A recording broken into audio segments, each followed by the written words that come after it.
ডিম আলুর ক্রিস্পি পরাটা সঙ্গে মুগ ডালের ধোকা। এভারগ্রিন 757 চ্যানেলে আপনাদের স্বাগত। আজ ক্রিস্পি পরোটা করব ডিম আলু দিয়ে। ভিডিওটা সম্পূর্ণটা দেখার জন্য অনুরোধ রইল। Please like, share and subscribe please.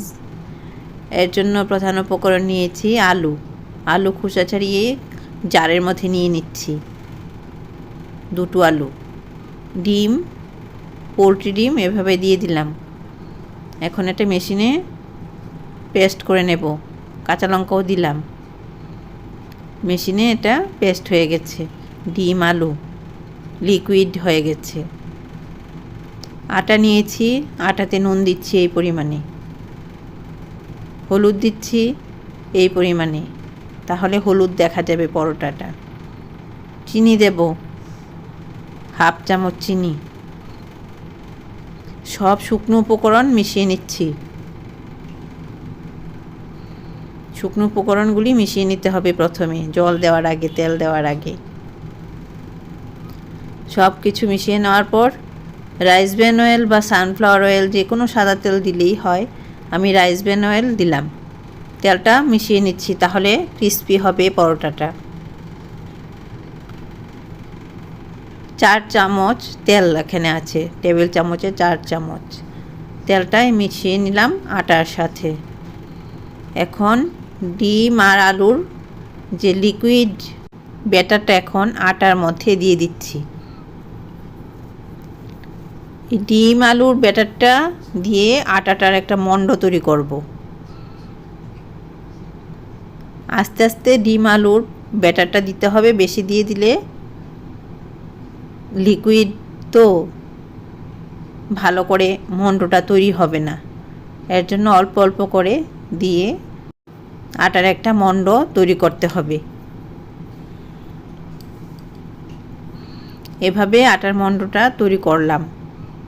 আরও কাজ আছে, এখনও ভালো করে মণ্ডটা তৈরি হয়নি। এখন কাঁচা পেঁয়াজ দেব এটার মধ্যে।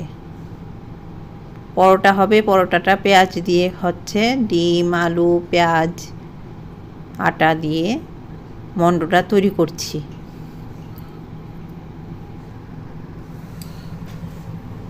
আরও একটু আটা নিচ্ছি, একটু ভিজে ভিজে মনে হচ্ছে। আটাটা দিয়ে আবার মেখে নেব মণ্ডটা।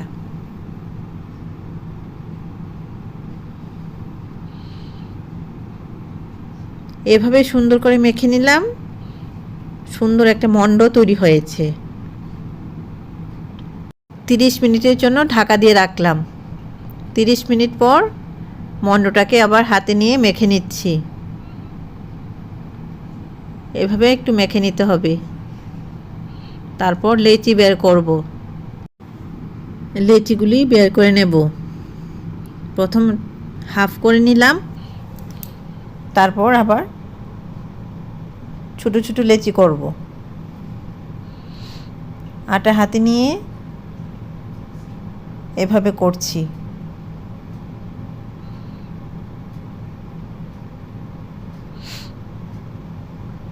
এটা দিয়ে 3টি পরোটা হবে।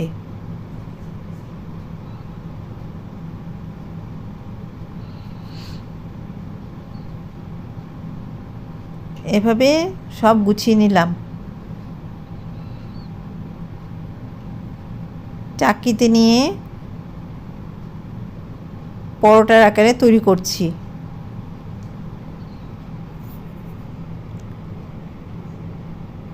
সুন্দর করে গোল করে নেব হাত দিয়ে এভাবে, তাহলে গোল হবে পরোটাটা।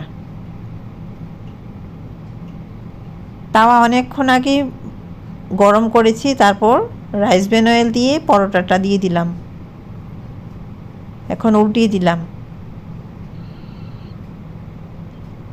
আস্তে ধীরে পরোটাটা হবে, লো ফ্লেমে। এভাবে চাপ দিয়ে দিয়ে করতে হবে, তাহলে পরোটাটা সুন্দর হবে, মুচমুচে পরোটা হবে। এটা ভাজা করে নিচ্ছি। কিছুক্ষণ পর পর নাড়াচাড়া করতে হবে, ভাজা করে নিতে হবে। ভাজা হয়ে গেছে। এখন এটা বাটিতে রাখলাম, তবে বাটিতে রাখলে ঘেমে উঠবে, এর জন্য একটা খুন্তি দিয়ে এভাবে উপরে তুলে রাখলাম। এভাবে পরোটাটা সাজিয়ে নিলাম। এই রেসিপিটা এখন দেখাবো, এই সবজি রেসিপিটা। এর জন্য প্রধান উপকরণ নিয়েছি কাঁচকলা। কাঁচকলাটা ভালো করে ধুয়ে নিয়েছি। এরপর একটা গ্রেটার নিয়েছি, গ্রেটার এই দিকটা দিয়ে আর কাঁচকলাটা এভাবে পরিষ্কার করে নিয়েছি। খোসাই থাকবে, খোসা থাকলে কোনো অসুবিধা নেই, খোসা শুদ্ধই করব। এভাবে গ্রেট করে নিচ্ছি কাঁচকলাটাকে।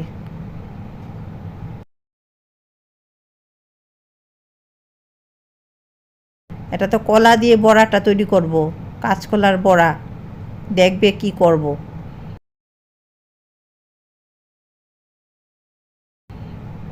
কাঁচকলাটা গ্রেটার দিয়ে গ্রেট করে নিচ্ছি। এভাবে গ্রেট করে নিতে হবে।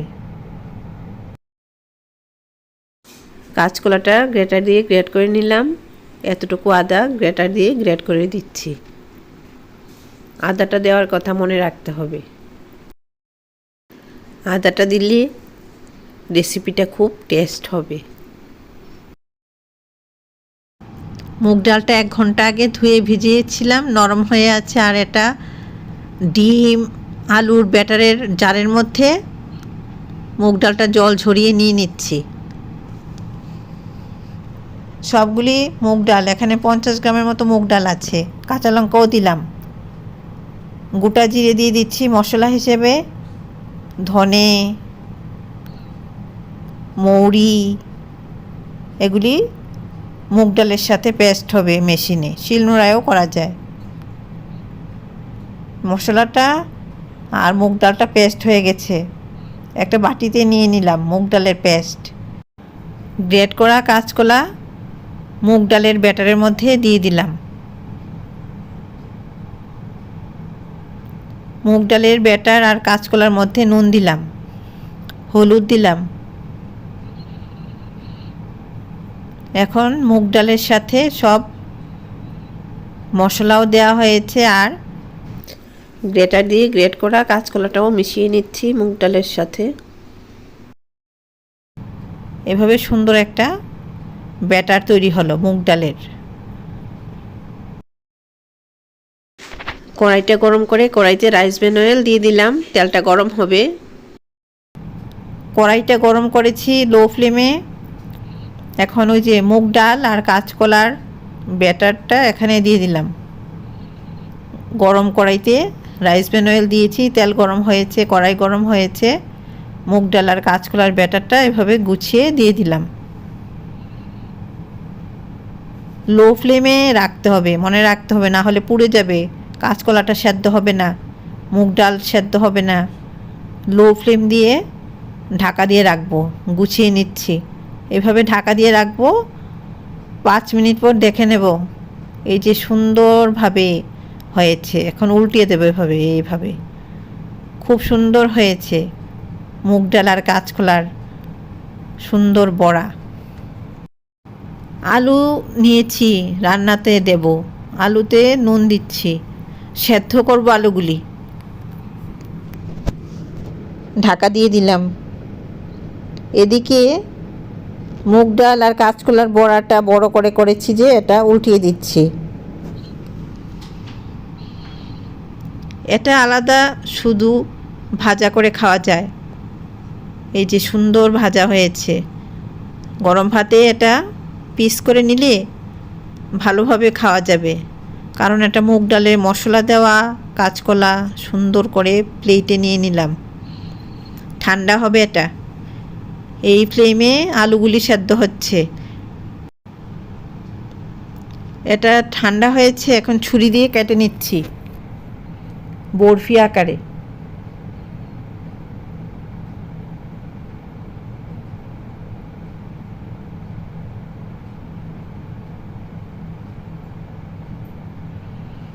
এভাবে পিস করে নিচ্ছি।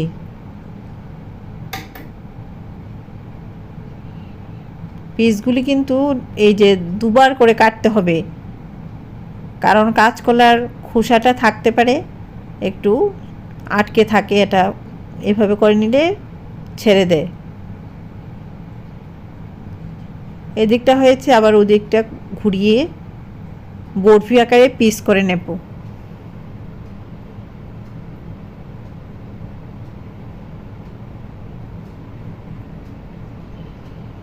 এই যে দেখো কি সুন্দর পিস হয়েছে।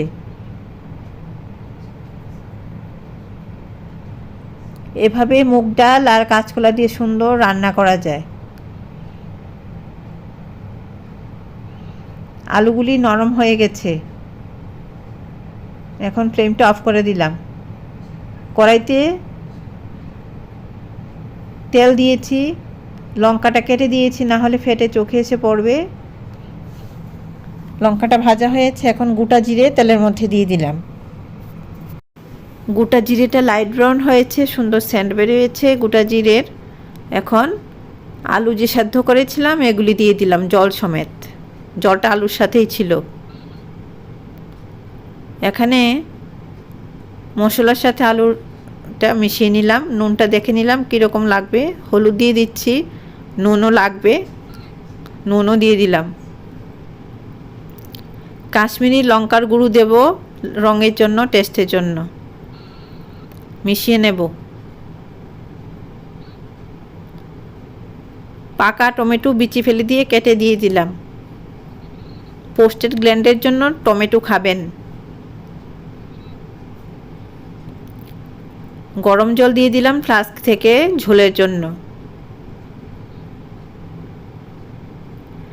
এখন মুগ ডালের পিসগুলি দিয়ে দেব ফুটন্ত জলে।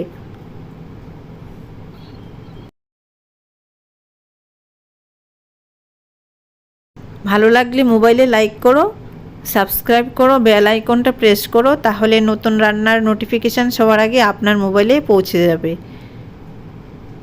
ফ্লেমটা দেখিয়েছি, এই ফ্লেমে রান্না করতে হবে। আর মুগ ডালের বরফিগুলি উল্টিয়ে দিয়ে ঢাকা দিয়ে দিলাম। এটা রান্না হয়ে গেছে। এখন দেখো এরকম হবে রান্নাটা,